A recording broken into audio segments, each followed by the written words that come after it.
Train का वो आखिरी सफर। धड़धड़ाती हुई राजधानी एक्सप्रेस जब पास से गुजरी तब उसका ध्यान टूटा। करीब आधा घंटा होने को आया था उसकी गाड़ी को क्रॉसिंग पर खड़े हुए। हेडफोन लगाकर लगभग 23 साल का वो लड़का राहुल गाने सुनने में इतना मस्त था कि उसे समय का कुछ पता ही नहीं चला। उसने झुककर पास वाली खिड़की से देखा।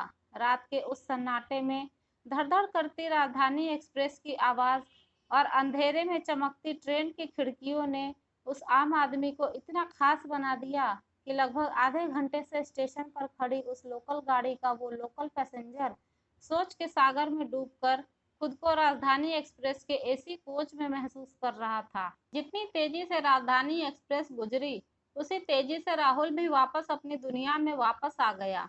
बाहर का सन्नाटा बढ़ रहा था और ट्रेन के उस लोकल डब्बे में शोर अपनी जगह बना रहा था। लोग सरकार और रेलवे पर मजाक कर रहे थे। एक आदमी ने कहा, लगता है ड्राइवर को नींद आ गई है। दूसरे ने उसका समर्थन किया, सरकार ही निकम्मी है। एक महिला ने बहस में हिस्सा लिया। बहस अब बढ़ गई थी। लोग महिला पर अपना प्रभाव डालने की फिराक में थे।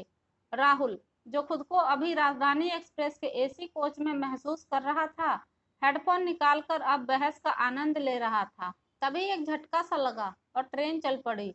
गर्मी से परेशान होकर जो लोग बाहर बैठे थे सभी ट्रेन में चढ़ गए।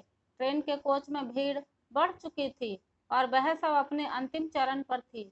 उस लोकल कोच में एक अलग ही नज़ारा देखने को मिल रहा था। कुछ यात्री खड़े थे कुछ सीटों पर और कुछ बर्थ पर बैठे थे और कुछ पैसेंजर खड़े रहने की जगह ना होने के बावजूद अभी भी सो रहे थे। राहुल लगभग पिछले 2 घंटों से खड़ा था। वो शायद उस सोती हुई महिला को परेशान नहीं करना चाहता था जिसके साथ ही महिला ने अभी हाल ही हुई बहस में अपनी जीत दर्ज कराई थी। लेकिन सुबह होने वाले अपने यूपीएससी के पेपर के कारण उसने सीट पर बैठना ही उचित समझा। थोड़ी देर में जब वो महिला उठकर बाथरूम गई तो सही समय देखकर राहुल सीट पर बैठ गया। बहुत देर खड़े रहने के कारण अब उसे बड़ा आराम मिल रहा था। लेकिन कुछ देर बाद जब वो महिला वापस आई तो उसने भैया जरा उठना जैसे मार्मिक शब्द का प्रयोग कर राहुल को उठा दिया और खुद सो गई। इस बात का राहुल को बुरा तो लगा लेकिन किसी का इस बात पर ध्यान नहीं गया। शायद रात में सब अपनी दुनिया में व्यस्त थे। अब राहुल फिर से खड़ा था लेकिन उसे पता था कि वो ज्यादा देर तक खड़ा नहीं रह पाएगा। थोड़ी देर खड़ा रहने के बाद उसके पैरों ने जवाब दे दिया।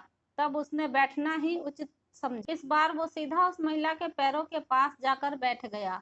आदमी और औरत में फर्क ना समझने वाली इस पीढ़ी का ये युवा नौजवान तो बस अपने कल होने वाले यूपीएससी के पेपर के बारे में सोचकर रात के इस सन्नाटे के गुजर जाने के इंतजार में था। लेकिन इस सन्नाटे में आने वाले शोर से बिल्कुल अनजान था। हल्के हल्के नींद के झोंकों के साथ छोटे से शहर का वो लड़का अपनी जिंदगी का वो सुहाना सफर तय कर रहा था जो उसके सपनों को हकीकत में बदलने वाला था। तभी महिला जोर से बोली, दिखता नहीं है लेडी सो रही है, यहाँ कैसे बैठ गए? राहुल ने प्यार से जवाब दिया, मेरा सुबह पेपर है, मैं कब से खड़ा था इसलिए बैठ गया। ऐसे कैसे बैठ गए और बार बार मेरे पैरों पर हाथ क्यों मार रहे हो? महिला ने झूठ के साथ सीट पर कब्जा की कोशिश की। लेकिन मैंने ऐसा कब किया? लड़के ने अपना बचाव किया। बहस अब बढ़ चुकी थी। सब उस नौजवान को गलत समझ रहे थे। तभी उस साथी महिला ने उस लड़के को तमाचा जड़ दिया जिसने कुछ ही देर पहले हुई बहस में अपनी जीत दर्ज कराई थी। सभी का ध्यान अचानक इस तरफ गया।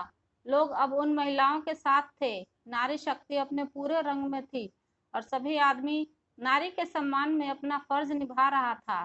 भीड़ ने उस लड़के को बोलकर बाथरूम के पास भगा दिया। अपने साथ हुए इस अपमान ने उस लड़के को खुद की नजरों में ही गिरा दिया। बचपन से लेकर आज तक उस लड़के ने नारी को हमेशा माँ, बहन और प्रेमिका के रूप में ही देखा था और बस प्रेम ही पाया था। नारी शक्ति का ये रूप उसने पहली बार देखा था। अपनी पूरी जिंदगी उसने जब कभी भी किसी महिला को बस या ट्रेन में खड़ा देखा तो उसने हमेशा अपनी सीट उनको दी, हमेशा उनका सम्मान किया। बात ये नहीं थी कि उसे भी बदले में सम्मान चाहिए था, पर इस तरह अपमान की भी उसे उम्मीद नहीं थी। ट्रेन के दरवाजे पर खड़ा वो खुद को इस दुनिया में सबसे अकेला महसूस कर रहा था। देश के लिए कुछ कर गुजरने की चाह रखने वाला आज इस महिला पुरुष के फर्क को नहीं समझ पा रहा था। उसके सारे सपने जो हकीकत में बदलने ही वाले थे, एक पल में ही टूट गए। उसके हाथों की पकड़ अब ढीली होती जा रही थी। हवा के झोंकों के साथ उड़कर हाथों पर गिरने वाली आंसुओं की बूंदें भी उसके जिंदा होने का प्रमाण नहीं दे पा रही थी। सुबह की उस किरण के साथ उस ट्रेन ने तो वो सफर पूरा किया, पर उस नौजवान ने नहीं। आपकी क्या राय है इस कहानी के बारे में? कमेंट करके ज़रूर बताएं। वीडियो पसंद आई है तो लाइक और शेयर करना ना भूलें। चैनल पर नए हैं तो सब्सक्राइब ज़रूर कर लें। हमेशा खुश रहें।